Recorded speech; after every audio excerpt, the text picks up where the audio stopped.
This is the 2017 North American Indigenous Games, presented by Centennial Sports TV, and it starts right now.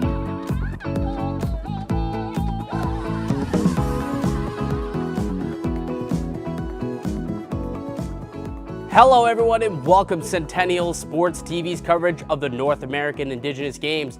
Mike DiStefano here with my co-host Ben Holmes. What a great week of competition we've seen so far. Let me tell you, what a crazy week it's been. We've seen some incredible performances, most notably the epic fight with Mother Nature. There's been heat and rain delays this far, but the show must go on. Absolutely. We're going to show you some of the most epic moments from this great event. Coming up on the North American Indigenous Games highlight show, Team Ontario makes history at women's lacrosse. Team Wisconsin come from south of the border to dominate wrestling despite lower participation rates. Runners battle each other through extreme heat conditions in the track and field events at York. Team Wisconsin back at it again, showing Canada's teams that it's still America's pastime. York University hosted some intense under-19 women's volleyball action at Tate McKenzie. And in Scarborough, Badminton took over the Pan Am Center for the week. We've got all that and more coming up. But first, here's a look at the latest medal standings. Yeah, British Columbia have run away with the games thus far. They lead the pack by a remarkable 31 medals, largely due to their 60 from canoeing, kayaking, and swimming. It looks like Ontario and Saskatchewan will be battling it out for second place. Now, when you think of Indigenous sports, what's the first one that comes to mind? Lacrosse. But this is the first time women's lacrosse was even included in the tournament. Let's go to Austin Owens, who was on the scene with Team Ontario out in Hamilton this week. The North American Indigenous Games featured a new event for the first time on Monday. Women's box lacrosse made its first ever appearance at the Games, with host province Ontario beating British Columbia 8-7. After the game, Coach Pat Pembleton had nothing but great things to say about his team. Oh, very special. It means a lot to even be asked to coach his team. There's so much talent on this team, it's unbelievable. As you watch that game, they worked their ass off. You know, they played hard. They came out with a win. Goaltender Julianne Sandy had her best game of the tournament on Wednesday, stopping 57 shots and being awarded game MVP honors in a win against Eastern Door and the North. Well, I felt pretty good about it. We put equal amount of effort, and I just can't thank my team enough for putting all that in, because this was my first game out of the whole NAIC, and I don't know, I'm just so happy. Reporting from the North American Indigenous Games in Ohsweken, Ontario, I'm Austin Owens for Centennial Sports. It has been all Team Ontario in women's lacrosse. They outscored their four opponents by a staggering 55-19. Including their absolute beatdown of Saskatchewan, 21-1 in the semis. Wow, isn't that fantastic? We witnessed history at the Games here in Toronto this week. Now let's take a look at the men's under-16 gold medal game with the hosts Ontario up against Saskatchewan. On to the gold medal game in the under-16 men's lacrosse tournament at Six Nations. Host Team Ontario and Saskatchewan. Picking it up in the second period with Ontario leading 5-1. Saskatchewan goalie Rance Mayer doing his best to keep this team in this one.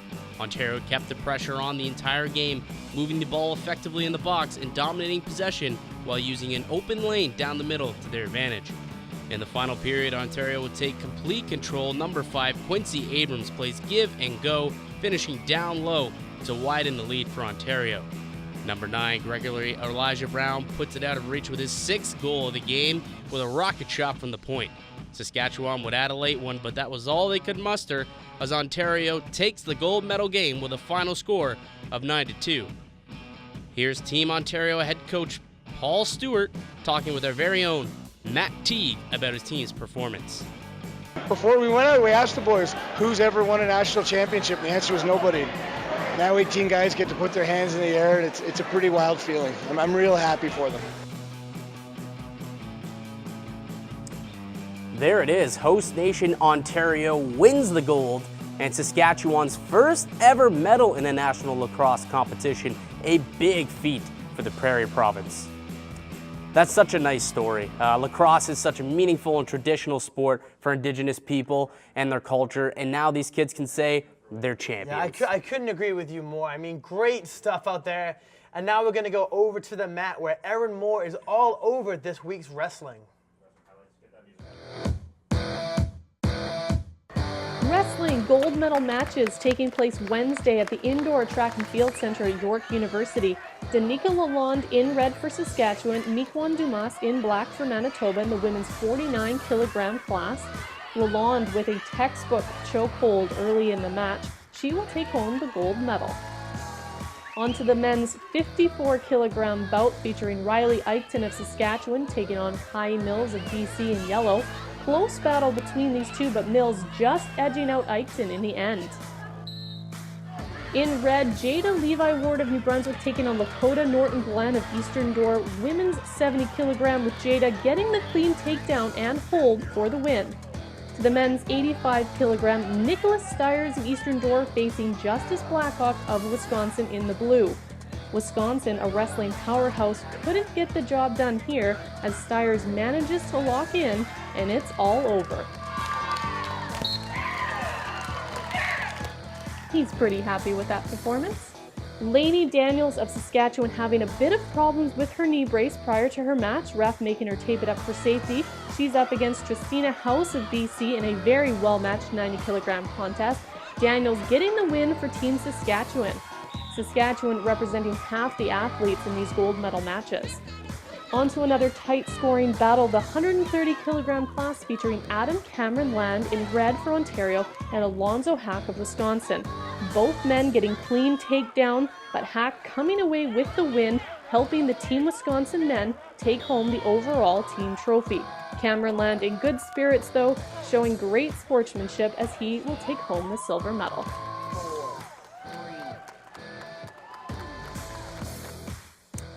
There are many teams and athletes participating in the wrestling event this week, but one team in particular ran away with the tournament despite bringing just 6 wrestlers to compete. For more, here's Papa Minnow from the Indoor Track and Field Center at York University. I'm here live with Alan Tamau of Team Wisconsin, who actually took the championship for the wrestling competition. You guys had only 6 competitors compete in this competition. What was that like, taking them all through this journey? What was it like just getting these guys prepared for this tournament? Well, our tryouts last year, we thought we had a really good team. These guys, we thought we left some good wrestlers home because we took the best kids that tried out. And so we weren't worried about, we thought we could come up here and compete, but to put ourselves in a spot to win a gold was really cool. Yesterday we pinned in all of our matches, and everybody was in the finals today. So it was, and seeing them cheer for each other was pretty cool. So as far as the training, these guys did a great job of wrestling through their seasons, and then staying in shape leading up to the games. Ever feel like you guys were the underdogs coming into this competition? I think when we come up to Canada, a lot of times wrestling's a little bigger up here. Might be the misconception, especially with freestyle, because we do folk style back in the States for our high school seasons. So it's a little bit unfamiliar to some of our guys, but wrestling's wrestling. Take guys down and try to impose your will.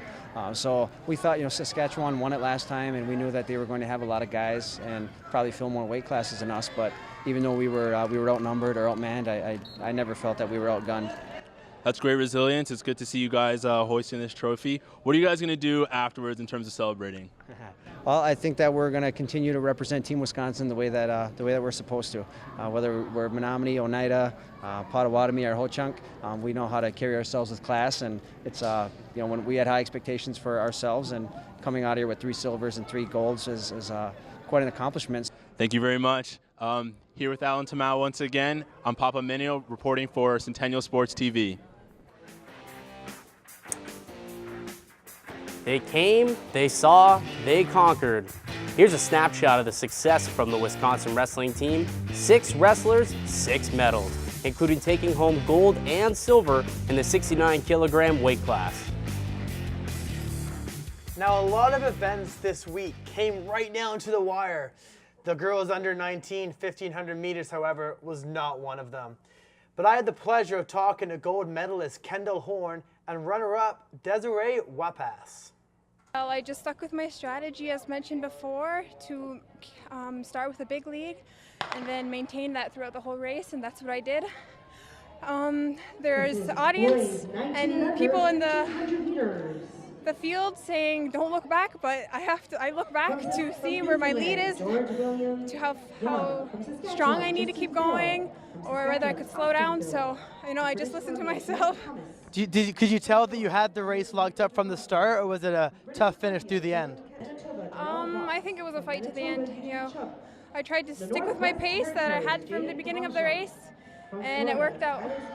And it's been a very, very hot week this week. It's a bit more shaded now, but how much do the elements play a factor for you this week? Well, actually, yesterday I had food poisoning, so I wasn't really confident for today's race. I was just hoping to get on the podium, but having such a big lead like that, it's surprising, and I'm really happy with it. Having had food poisoning, were you ever worried that you wouldn't make the heat today? Yeah, I was yesterday. I was feeling. I didn't think I would even compete today, but with the help of my mom, she cured me. So I just want to say thanks to her. What did you do to recover? A lot of rest, a lot of drinking water and staying hydrated, and just rest. You run a great race. Congratulations. Thank you. How do you think you did overall? To be honest, I think I could have done better if I just had a strong start. My finish was pretty good. So my team was cheering me on. That's what made me really push harder. So I had a really good, strong finish. Got help and support of my team. So I thank them. Coming up, we'll show you the very best of baseball, badminton, and other action from the 2017 North American Indigenous Games.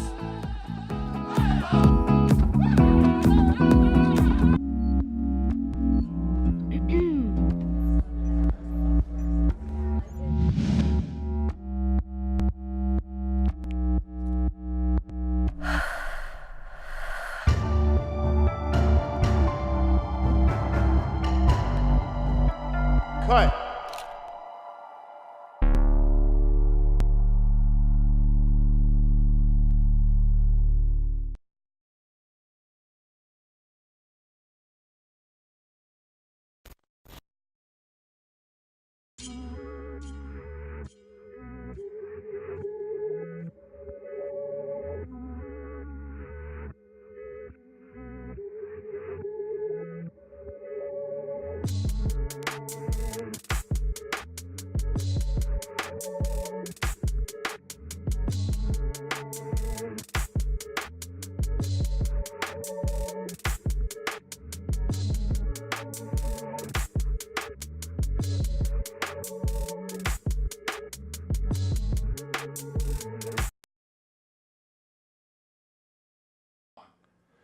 The Centennial Sports Journalism program strives to create, produce, and deliver exceptional coverage of the North American Indigenous Games this summer, running from July 16th to 23rd.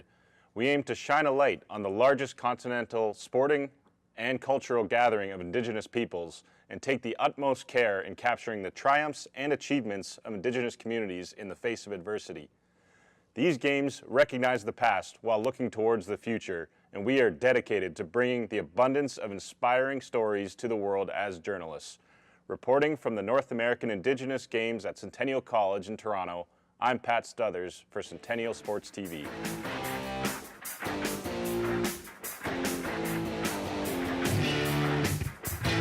What is your favorite color?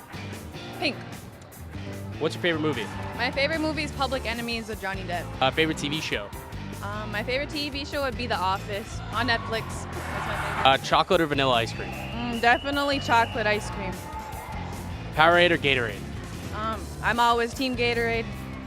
Burgers or hot dogs? Definitely burgers. Do you prefer spiking or blocking? I like the spiking. You know, you get more glory for it, slamming it down. Who's the best singer on your team? Best singer, I would have to say Leia Lee from Oneida. Who's the worst? Probably me. Cats or dogs? I have a German Shepherd and she just had puppies, so definitely dogs. Do you own a fidget spinner? I do not. I try not to do that. You can't. No. Real hard-hitting questions there, bud. I have a question for you, though. Who's the very best singer at this desk? Oh, it's definitely you. I have no pipes. None whatsoever. Yeah, I agree with that. It's getting hot in here, as I found out at York University. Hey, Ben Holmes here outside of York Lions Stadium. As the day draws to a close on this fun Wednesday, we saw a lot of really good races, a lot of really good athletes. The thing that really was the highlight of the day, though, was around 6:15 after the men's under 19 1500 meters, there was a 2-hour delay due to the heat. Now, it wasn't the hottest moment of the day, so they picked a rather curious time to give this delay, but the athletes got 2 hours to take a break, came back out, and as you can see behind me, the race has just concluded. The 4x400 meters is going on as we speak, and that will be the last event of the day. Next up, we are going to take you out to the ball game at the University of Toronto in Scarborough, where RJ Stacy has the call. We just finished up Game 2 here at the field. Team Ontario took on Team Saskatchewan in a thriller. Team Ontario took an early 6-1 lead before Team Saskatchewan rallied back with 4 in the bottom of the third inning. That made the game 6-5. Team Ontario was able to tally one on in the top of the fifth to finish the game with a 7-5 victory. Team Ontario moves to 2-1 on the tournament, while Saskatchewan moves to 1-2. So far in the competition, Team Wisconsin has been blowing away the field, outscoring their opponents 45-8 so far in their 3 games of play. Earlier today, in their first of 2 games today, they defeated Team Alberta 20-1. I'm RJ Stacy reporting live at Dan Lang Field for the North American Indigenous Games on Centennial Sports TV. Wisconsin has been dominant in the games thus far on the diamond, and we were there to witness their U17 men's domination at Dan Lang Field. Here's Vivek Jacob with Team Wisconsin on the campus of University of Toronto, Scarborough. Samuel, you've been a utility player for this team, mainly playing catcher. How are you finding the game so far? Finding the game pretty good, playing pretty good behind the plate, on the mound, and out in the field. I trust my defense when I pitch, and then when I catch, I usually take care of the runners for my pitcher. What's that like, juggling both catching and pitching? It's kind of good. I mean, you get to learn the zone of the umps really good. When you're pitching, you got to guess where it is and where it's at. And when you're catching, it's easier because, you're setting up and you know where it is better. So when you go on the mound and you have that same ump, you can pick out them spots that you had. And as a team, you guys are really picking your spots. You're blowing away the competition. How do you feel about Team Wisconsin's chances? I feel pretty good. I mean, I don't want to say that we're going to win and blow out the tournament, but, we just got to stay focused, keep hitting the ball hard, keep playing hard, keep hustling. Then I think we got her. And with these big results, what's the challenge in keeping the focus going? It's easy to get carried away sometimes. I think we just got to, if we keep playing like we're playing, I don't want it to get in our heads and be like, we're, get all big-headed about it. We just got to stay focused, stay humble, and just keep doing what we're doing. Is there a specific team that you see as a threat right now? Not really. Maybe Ontario. They came back to us. We got a little lazy, and they showed us not to be lazy because they could have took the lead right there. So that might have been a good wake-up call in terms of making sure you guys stay in check. Yep. That's good. All right. That's all we have for today. For Centennial Sports TV, I'm Vivek Jacob. Wisconsin, the lone team representing America in the baseball event at the Games. Quite the performance on the diamond for the Badger State. They outscored their opponents 73-11 in the tournament so far. Just absolute pure domination. Yeah, and to the court now. Under 16 men's doubles quarterfinal action. Team Nunavut's Davide Kolaruk and Mike Kavik taking on Team Newfoundland's Liam Dyson and William Tuglavina. First set, Kolaruk serves the birdie.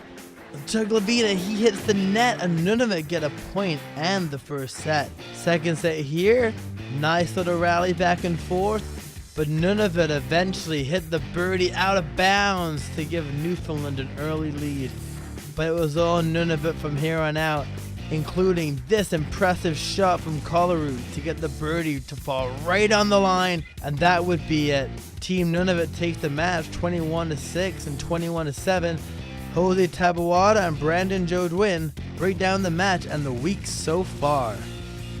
We're currently here at the Badminton venue at the Toronto Pan Am Sports Center. And Brandon, we've had an unbelievable week, but more importantly, we saw two great players from Nunavut, Davide Kolaruk and Mike Cavett, two cousins from the territory, and unbelievable performance they've had today in their quarterfinal match. Yeah, what an unbelievable performance from them. 21-6, 21-7, they win in the quarterfinal. They're off to the semis.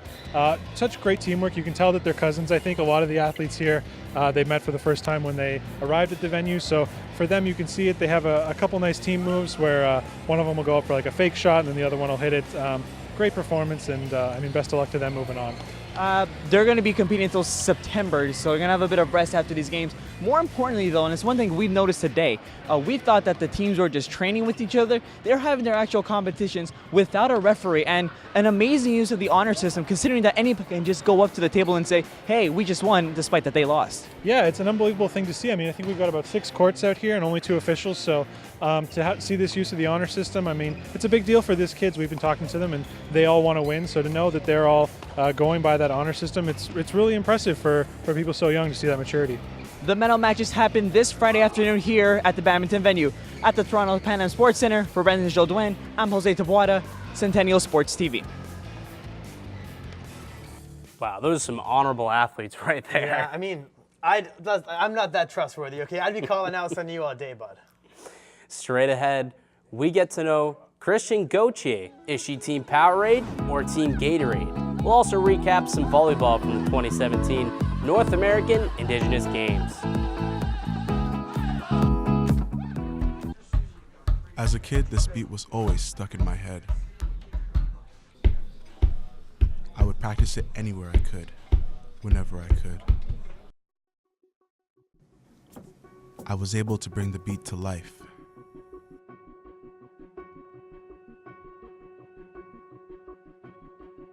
Here, I found my music.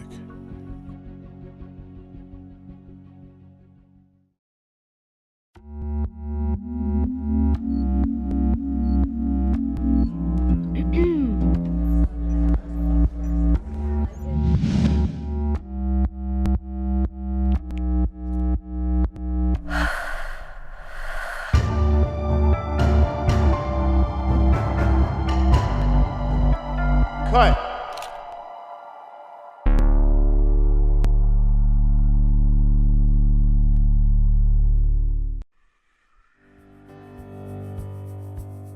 What sets Centennial College apart from the rest? The Story Arts Center, a school where you can turn your creative passion into a real job. It's a small campus with intimate classes, which allows students to get real hands-on experience. Fine-tune your technical skills while expanding your creativity. Become part of Toronto's rich history, like several of our alumni, and make the Six proud. Story Arts Center is a small school with a big influence.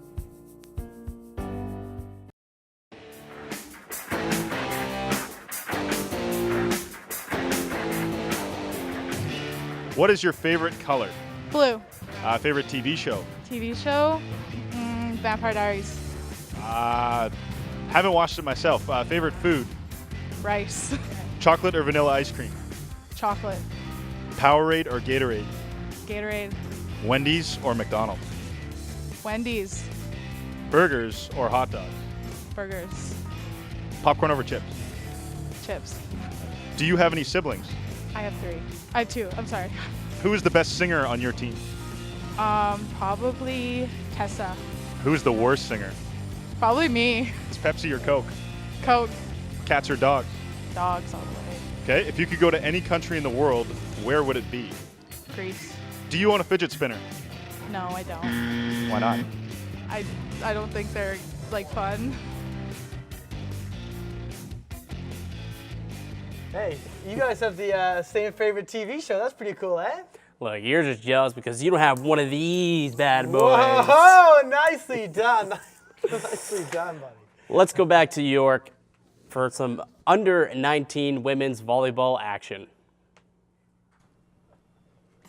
Wisconsin took on UConn in women's volleyball action. UConn played well in the first set. UConn was service on this point after Wisconsin returns the serve. UConn with a big hit here. Wisconsin unable to complete the block. but would go on to win the set. Fast forward to the second set now. Wisconsin needs 2 points to win. UConn was serviced down 23-16, and they put the ball right into the net. Game point now for Wisconsin. After Wisconsin returns the serve here, the UConn Power put a little too much mustard behind the return to give Wisconsin the win.